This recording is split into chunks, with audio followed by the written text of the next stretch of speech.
स्वागत है। आज हम एक ऐसे विषय पर थोड़ी गहराई से बात करने वाले हैं जो अक्सर हम टाल देते हैं, पर है हम सबके जीवन का एक सच, मृत्यु। हमारे पास आदि की किताब मृत्यु, जीवन और अनित्यता का बोध के कुछ जरूरी हिस्से हैं, और हमारा मकसद यह है कि इस किताब से जो मुख्य बातें हैं उन्हें निकालें, ताकि हम मौत को शायद ज्यादा ज्ञान, संतुलन और थोड़ी शांति से समझ सकें। तो शुरू करें? जरूर जरूर। ये विषय गंभीर तो लगता है, पर ये जो किताब है वो इसे जीवन को ज्यादा सचेत और सार्थक रूप से जीने की एक तरह से चाबी मानती है। हम कोशिश करेंगे कि इसके जो मुख्य विचार हैं और जो रोजमर्रा की बातें हैं उन्हें सामने लाएं। ठीक है, तो सबसे पहले ये किताब मौत को बताती कैसे है? क्या ये सिर्फ शरीर का खत्म हो जाना है या इसका कोई और गहरा मतलब भी है? हाँ, देखिए, बुनियादी तौर पर तो ये किताब कहती है कि मृत्यु शारीरिक क्रियाओं का प्राकृतिक, अनिवार्य और सबके साथ होने वाला रुक जाना है। ये हमारा जो जाना पहचाना भौतिक रूप है उसका अंत है। लेकिन किताब का असली जोर इस परिभाषा से आगे जाता है। वो अनित्यता इम्पर्मानेंस के सिद्धांत पर है। ये एक तरह से याद दिलाता है कि जो भी चीज बनी है वो खत्म होगी ही। किताब इसे कोई दुश्मन नहीं मानती जिससे लड़ना है, बल्कि जीवन की एक बुनियादी शर्त, हाँ, एक सच्चाई बताती है। और असल जिंदगी में देखें तो यही वो आखिरी डेडलाइन है जो हमारे आज के पल को वजन देती है, और तात्कालिकता भी। तो ये सिर्फ एक अंत नहीं है, बल्कि एक ऐसा सच है जो जीवन की कीमत बताता है। जैसे शायद किताब में इशारा है कि ये वो परछाई है जिससे जीवन की रोशनी और साफ दिखती है। बिल्कुल बिल्कुल सही कहा। ये समझ मौत को डर की चीज से हटाकर जीवन के ताने बाने का एक जरूरी हिस्सा बना देती है। किताब का तर्क यही है कि इसे अपनाने से डर कम होता है और जिंदगी की कदर बढ़ती है। कि मौत को कई अलग अलग नजरियों से देखना चाहिए। ये क्यों जरूरी है और वो नजरिए हैं क्या? एक ही तरह से देखना तो अधूरा होगा ना? हाँ, बिल्कुल। ये जो अलग अलग पहलू हैं, ये किताब के विश्लेषण का केंद्र है। इसे पूरी तरह समझना जरूरी है। किताब कुछ मुख्य पहलू बताती है। पहला है आध्यात्मिक पहलू। देखिए, कई आध्यात्मिक परंपराओं में मौत को अंत नहीं मानते, बल्कि एक बदलाव मानते हैं, एक ट्रांजिशन, जैसे किसी दूसरी अवस्था में जाना या चेतना का फैलना या आत्मा की यात्रा का अगला पड़ाव।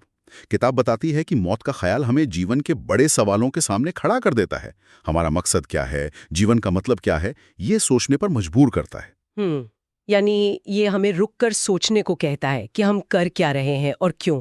अच्छा, और इसके बाद मनोवैज्ञानिक पहलू भी है? हाँ, दूसरा है मनोवैज्ञानिक पहलू। मौत का विचार हमारे अंदर गहरे एहसास जगाता है। डर, चिंता, दुख तो हैं ही, लेकिन स्वीकृति, शांति और यहाँ तक कि राहत की संभावना भी है। किताब दुख ग्रीफ को नुकसान की एक स्वाभाविक और जरूरी प्रक्रिया मानती है। मौत की सच्चाई को समझने से हमें दिमागी तौर पर लचीलापन, रेजिलियंस विकसित करने में मदद मिलती है। हम रिश्तों की ज्यादा कद्र करने लगते हैं और वो जो चिंता होती है ना, सच से भागने वाली, वो कम होती है। किताब के हिसाब से मौत के साथ एक सेहतमंद रिश्ता बनाना दिमागी सुकून के लिए बहुत जरूरी है। दुख को नकारना नहीं, बल्कि उसे प्रक्रिया का हिस्सा मानना। हाँ, ये बात तो है। और सामाजिक तौर पर इसका क्या असर होता है, ये भी बताया है। हाँ, बिल्कुल। तीसरा है सामाजिक पहलू। मौत सिर्फ एक इंसान की घटना नहीं है, ये सामाजिक भी है। इसका असर परिवारों पर, समुदायों पर पड़ता है और हमें याद दिलाता है कि हम सब एक दूसरे पर कितने निर्भर हैं। किताब अलग अलग संस्कृतियों के रीति रिवाजों का जिक्र करती है, जो लोगों को दुख बांटने में, जीवन का जश्न मनाने में और अपने साझा मूल्यों को फिर से मजबूत करने में मदद करते हैं। किसी के जाने के बाद पीछे रह गए लोगों की भूमिकाएं, उनकी जिम्मेदारियां भी बदल जाती हैं। हाँ, ये हमें जोड़ता है, दिखाता है कि हम सब एक बड़े ताने बाने का हिस्सा है। और शारीरिक स्तर पर भौतिक पहलू। चौथा है भौतिक पहलू। शारीरिक स्तर पर किताब मौत को शरीर का पंच तत्वों में वापस मिल जाना बताती है। यह प्रकृति का एक तरह से रिसाइकलिंग का काम है, जहां हमारा शरीर धरती के बड़े सिस्टम में वापस चला जाता है। यह नजरिया हमें प्रकृति से और स्थिरता सस्टेनेबिलिटी से जोड़ता है, और इसमें सेहत का ध्यान रखना और शरीर को शांति से अंत के लिए तैयार करने जैसी व्यावहारिक बातें भी शामिल हैं। प्रकृति के चक्र में लौटना। और क्या इससे जुड़ा कोई नैतिक पहलू भी है किताब में? हाँ, आखिरी और बहुत महत्वपूर्ण है नैतिक पहलू। मौत, देखभाल, केयर, गरिमा, डिग्निटी और चुनाव से जुड़े गंभीर नैतिक सवाल खड़े करती है। इसमें जीवन के अंत में लिए जाने वाले फैसले, वो जो दर्द और तकलीफ कम करने वाली देखभाल होती है, प्रशामक देखभाल, पैलिएटिव केयर, उसका अधिकार, और मरने वाले इंसान और उनके दुखी प्रियजनों के प्रति हमारी नैतिक जिम्मेदारियां शामिल हैं। किताब हमें ऐसे सिस्टम बनाने की चुनौती देती है जो दयालु हों, सबके लिए बराबर हों और इंसान की आज़ादी का सम्मान करें। तो ये तो साफ है कि मौत कोई एक घटना नहीं बल्कि जीवन के लगभग हर पहलू से जुड़ी है। आध्यात्मिक, मनोवैज्ञानिक, सामाजिक, भौतिक और नैतिक। इसे टुकड़ों में नहीं देख सकते। बिल्कुल सही कहा। किताब का जोर इसी बात पर है कि इसे पूरी तरह समझकर ही हम इसके लिए एक संतुलित और कह सकते हैं सेहतमंद नजरिया बना सकते हैं। इसी संतुलन की बात करते हुए किताब कुछ सिद्धांतों का भी जिक्र करती है जो मौत के प्रति हमारे नजरिए को दिशा दे सकते हैं। ये सिद्धांत क्या हैं? क्या ये एक तरह के गाइडलाइंस हैं? हाँ, किताब एक संतुलित सोच के लिए कुछ मार्गदर्शक सिद्धांत बताती है, जिन्हें एक तरह से जीवन जीने के नियम भी कह सकते हैं। पहला, मानवीय गरिमा और स्वायत्तता का सम्मान। हर इंसान को गरिमा से जीने और मौत का सामना करने का हक है।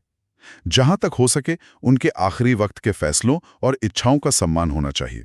दूसरा, नुकसान कम करना और लाभ बढ़ाना।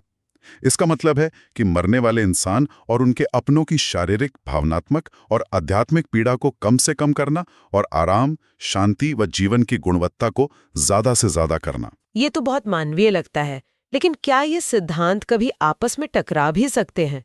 जैसे किसी की इच्छा कुछ हो और परिवार वाले कुछ और सोच रहे हों।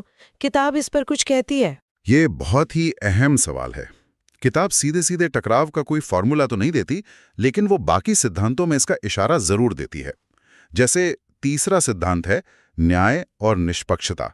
इसका मतलब है कि सभी को, चाहे उनकी पृष्ठभूमि कुछ भी हो, अच्छी अंत जीवन देखभाल मिलनी चाहिए। और चौथा है ईमानदारी और प्रामाणिकता। मौत का सामना करते हुए खुला और सच्चा संवाद जरूरी है, खुद से, अपनों से और देखभाल करने वालों से। ये सारे सिद्धांत मिलकर एक नैतिक दिशा देते हैं। अगर टकराव हो भी तो इन्हीं मूल्यों के आधार पर रास्ता खोजने की कोशिश की जाती है। अच्छा, तो पारदर्शिता और सच्चाई यहाँ भी जरूरी है। ठीक है, और कौन सा सिद्धांत है? पांचवां है करुणा और देखभाल। किताब करुणा को मौत से निपटने का आधार मानती है। इसमें मरने वाले के लिए सहानुभूति और दुख झेल रहे लोगों के लिए गहरी देखभाल शामिल है। छठा है व्यक्तिगत जिम्मेदारी और विकास। किताब इस बात पर जोर देती है कि हमें सोच समझकर जीवन जीने और मौत की तैयारी करने की जिम्मेदारी लेनी चाहिए। व्यवहारिक रूप से भी, जैसे वसीयत लिखना, और आध्यात्मिक रूप से भी अपनी नश्वरता को मानना व्यक्तिगत विकास का एक गहरा मौका हो सकता है। यानी तैयारी करना टालने से बेहतर है। और आखिरी सिद्धांत? आखिरी सिद्धांत है परस्पर जुड़ाव और स्थिरता। अपनी मौत को जीवन के बड़े प्राकृतिक चक्र का हिस्सा समझना हमें सभी जीवित चीजों से जुड़ाव महसूस कराता है और एक ज्यादा टिकाऊ सोच को बढ़ावा देता है। ये गौर करने वाली बात है कि ये सिद्धांत सिर्फ मौत के पल के लिए नहीं है। गरिमा, करुणा, ईमानदारी, जिम्मेदारी, ये तो अच्छे जीवन के भी आधार हैं। आपने बिल्कुल सही पकड़ा। किताब का एक मुख्य संदेश यही है कि मौत के लिए एक सेहतमंद और संतुलित नजरिया असल में हमें बेहतर जीना सिखाता है। ये मौत की तैयारी कम, जीवन की तैयारी ज्यादा है। ये सब समझने में तो बहुत अच्छा लग रहा है, पर रोजमर्रा की जिंदगी में से कैसे अपनाएं? क्या किताब कुछ ठोस व्यावहारिक तरीके बताती है? हाँ, किताब सिर्फ फलसफे तक नहीं रुकती, वो व्यवहारिक सुझाव भी देती है। पहला है मेमेंटो मोरी का अभ्यास। इसका लैटिन में मतलब है याद रखो कि तुम मरोगे। किताब कहती है कि इस पुराने स्टोइक अभ्यास का मकसद उदास होना या डरना नहीं है, बल्कि हर दिन को पूरी तरह जीने के लिए प्रेरणा लेना है। खुद से पूछना, अगर आज मेरा आखिरी दिन होता तो क्या मैं वही कर रहा होता जो मैं अभी कर रहा हूं? ये हमारी प्राथमिकताओं को साफ करने में मदद करता है। दूसरा, कृतज्ञता विकसित करना। रोज अपने जीवन में मौजूद लोगों, अनुभवों और छोटी छोटी चीजों के लिए आभार जताना, चाहे मन में सोचकर, लिखकर या कहकर। ये छोटे कदम लगते हैं, पर शायद इनका असर बहुत बड़ा हो सकता है। और रिश्तों के बारे में कुछ कहा है? बिल्कुल। तीसरा सुझाव है रिश्तों को सुधारना और संवारना। जरूरी बातें अनकही न छोड़ना, माफी मांगना, माफ करना और प्यार जताना। नश्वरता का एहसास हमें याद दिलाता है कि रिश्तों को संजोने का सबसे अच्छा वक्त अभी है। चौथा, इरादे से जीना, लिविंग इंटेंशनली। अपने मूल मूल्यों को पहचानना, जैसे दया, सच्चाई, सीखना और उनके हिसाब से जीने की कोशिश करना। इससे जीवन के अंत में अफसोस कम और शांति ज्यादा होती है। तो ये जीवन को ज्यादा सचेत और मकसद भरा बनाने के तरीके हैं, लेकिन अगर किसी का नजरिया असंतुलित हो जाए, मतलब गड़बड़ा जाए, तो क्या किताब उसके कुछ चेतावनी संकेतों के बारे में भी बताती है? हाँ, किताब कुछ ऐसे पैटर्न बताती है जो असंतुलित नजरिए का संकेत हो सकते हैं। पहला, मौत का बहुत ज्यादा और बेवजह का डर, जिसे थानाटोफोबिया कहते हैं, जो जीने में ही रुकावट डालने लगे। दूसरा, इस विषय से पूरी तरह बचना, जिसके कारण ना व्यवहारिक तैयारी हो पाए, जैसे वसीयत ना बनाना, और ना ही भावनात्मक। तीसरा, नतीजों की परवाह किए बिना लापरवाही या खतरनाक जीवन जीना, शायद ये सोचकर कि क्या फर्क पड़ता है। और चौथा, बहुत लंबे समय तक चलने वाला या उलझा हुआ दुख, कॉम्प्लिकेटेड ग्रीफ, जो इंसान को वापस जिंदगी के पटरी पर लौटने से रोके। हाँ, इन संकेतों पर ध्यान देना जरूरी है। कि किताब कुछ आसान अभ्यास भी सुझाती है जिन्हें कोई भी कर सकता है, जैसे ध्यान या बातचीत? हाँ, कुछ आसान लेकिन गहरे अभ्यास बताए गए हैं। अनित्यता पर ध्यान, रोज कुछ पल निकालकर हर चीज के बदलते हुए अस्थायी स्वभाव पर सोचना, ये मोह कम करने और स्वीकृति बढ़ाने में मदद करता है। जर्नलिंग, मौत, डर, उम्मीदों के बारे में अपने विचारों और भावनाओं को लिखना, इससे काफी स्पष्टता आ सकती है। और एक बहुत ही जरूरी अभ्यास है द कॉन्वर्सेशन, यानी संवाद करना। अपने प्रियजनों के साथ अपनी अनसमय की इच्छाओं, एंड ऑफ लाइफ विशेस के बारे में साफ साफ बात करना। किताब इसे प्यार और जिम्मेदारी का काम मानती है, जो बाद में आपके अपनों को मुश्किल फैसलों के बोझ से बचा सकता है। ये बातचीत यकीनन मुश्किल हो सकती है, पर इसकी अहमियत समझ आ रही है। अच्छा, बच्चों को इस विषय के बारे में कैसे समझाया जा सकता है? ये तो और भी नाजुक मामला है। हाँ, किताब इस पर भी मार्गदर्शन देती है। कुछ सुझाव हैं। प्रकृति के उदाहरणों का इस्तेमाल करें, जैसे पत्तियों का झड़ना, मौसम का बदलना या किसी पालतू जानवर का जीवन चक्र। इससे मौत एक कुदरती प्रक्रिया लगती है। ईमानदार और सरल भाषा का प्रयोग करें। गुजर गए या चले गए जैसे गोलमोल शब्दों की बजाय मर गए जैसे सीधे शब्द इस्तेमाल करें, लेकिन नरमी से। उनके सवालों का उम्र के हिसाब से सच्चाई से जवाब दें। पीछे रह गए प्यार और यादों पर ध्यान दें। समझाएं कि भले ही वो इंसान शारीरिक रूप से साथ नहीं है, पर उनके साथ बिताए पल और उनका प्यार हमेशा साथ रहेगा। सुरक्षा का एहसास दिलाएं। उन्हें बताएं कि वो सुरक्षित हैं और आप उनके साथ हैं। उनके दुख, उलझन या डर को समझें और उसे मान्यता दें। ये बच्चों के साथ बात करने के लिए वाकई बहुत उपयोगी सलाह है। अच्छा, अब थोड़ा पीछे हटते हुए देखें तो किताब मौत की समझ को जीवन के दूसरे सिद्धांतों से कैसे जोड़ती है? क्या ये कोई अलग-थलग विचार है? नहीं, किताब इसे बिल्कुल अलग नहीं मानते, बल्कि वो ये तर्क देती है कि मौत की समझ ही जीवन के दूसरे जरूरी पहलुओं को उजागर करती है, जैसे प्यार की जरूरत, मकसद का महत्व, व्यक्तिगत विकास की जरूरत और हर पल की कीमत। जैसा किताब में कहा गया है, बिना अंत के कहानी का कोई आकार नहीं होता, कोई मतलब नहीं निकलता। मौत का एहसास ही जीवन को गहराई और सार्थकता देता है। अक्सर एक दुविधा सामने आती है, जीवन को मशीनों वगैरह से लंबा खींचते रहने और व्यक्ति की गरिमा बनाए रखने के बीच। किताब इस आम और मुश्किल हालात पर क्या कहती है? हाँ, किताब इस नैतिक कश्मकश को सीधे तौर पर संबोधित करती है। उसका नजरिया ये है कि सच्ची समझदारी हर कीमत पर जीवन को लंबा खींचने में नहीं है, बल्कि जीवन की गुणवत्ता और व्यक्ति की गरिमा को बनाए रखने में है।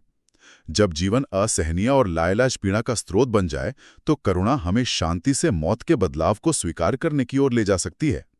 ये नुकसान कम करने और गरिमा के सम्मान वाले सिद्धांतों से जुड़ता है। तो गुणवत्ता और गरिमा को प्राथमिकता देना। जब ऐसे मुश्किल फैसले लेने हो, खासकर जीवन के अंत में, तो किताब किन बातों पर विचार करने का सुझाव देती है? क्या कोई सवाल है जो राह दिखा सके? हाँ, किताब कुछ ऐसे सवाल सुझाती है जो फैसला लेने में मदद कर सकते हैं, उन्हें सिद्धांतों से जोड़ते हुए। पहला, कौन सा विकल्प व्यक्ति की गरिमा और स्वायत्ता का सबसे अच्छा सम्मान करता है?